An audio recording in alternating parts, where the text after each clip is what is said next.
We were in a crucial conversation this morning, a client and I, and it's actually a conversation that's come up just a couple times very recently. But it's a conversation I talk about all the time, and it's basically like how to have a family meeting or talk about things that are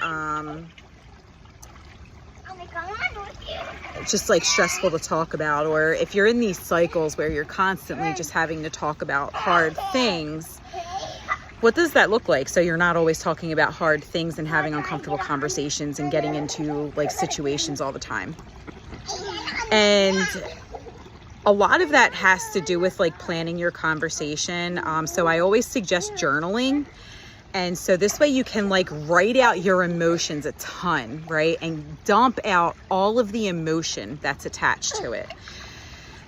And when you do that, as you weed all of that information that you're like storing in your mind and your body, then that really develops clarity on like what is the absolute most important thing that I want to bring up when I get a chance to have this conversation. Because you've probably learned already that the conversations, when they become elevated and they turn into conflict, they end quickly and you don't get to have the conversation you wanted to and the way you want to.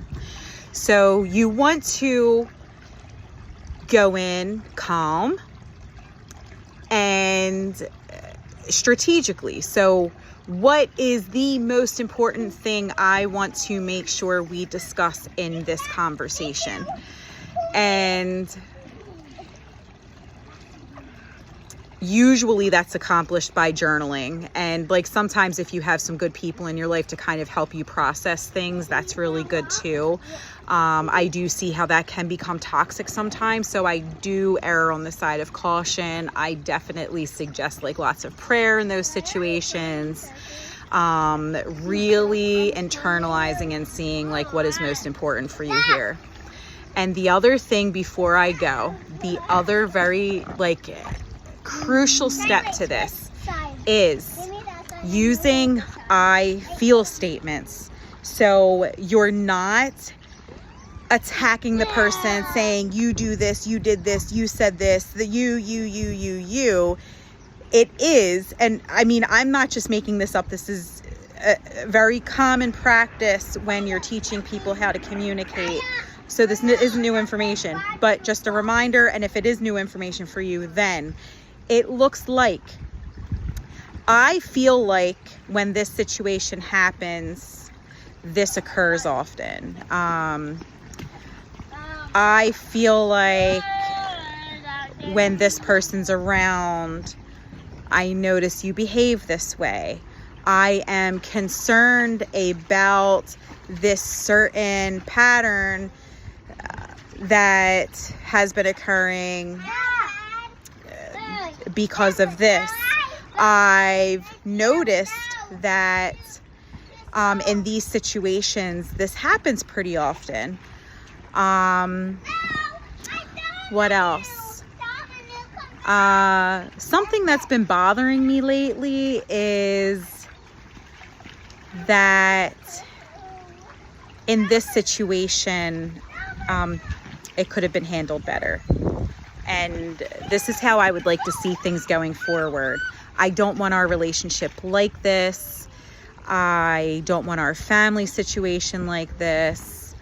And I imagine it could be better if we practice these practices that you then have documented and you have clarity on, that you can share and put into practice. And then every time you get in these situations and you have these conversations, you have a starting point that's your like goal that you want to be at. And it's going to take you a long time to get to that point, but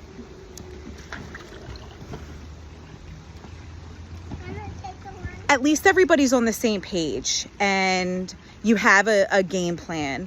And I've never met people that want different than safe conversations with the people they're in relationships with, whether it's employers, significant others, family, friends, whatever it is, people want safe conversations. And Mom, although it's hard because people have their patterns. Away. Okay, thank you. So people have been conditioned their whole lives, right, to communicate in a certain way for whatever, like however they came about, whether that's how their parents communicated or just like different kinds of trauma.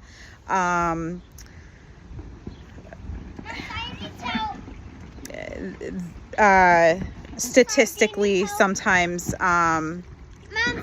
women get a bad rap for their ways of communication, yelling, nagging, whatever, men for avoidance, and kind of walking away from the conversation. So there's lots of dynamics to work through, but I encourage you to be patient and kind and loving and lead with grace and mercy, and be a good listener. Be a good listener. Don't interrupt people. Let people finish. Clarify things.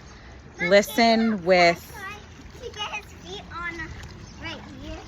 To get his feet right here. ears on your heart.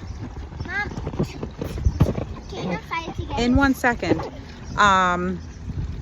him over here. I will do it over here. I'm sorry. Work-life balance over here. Okay, so I guess we're there. Have a blessed day. I love you. You're fabulous. You can do this. Everything is going to be okay. Give me a shout if you need to. This is what I do all day, every day. Take care. Bye.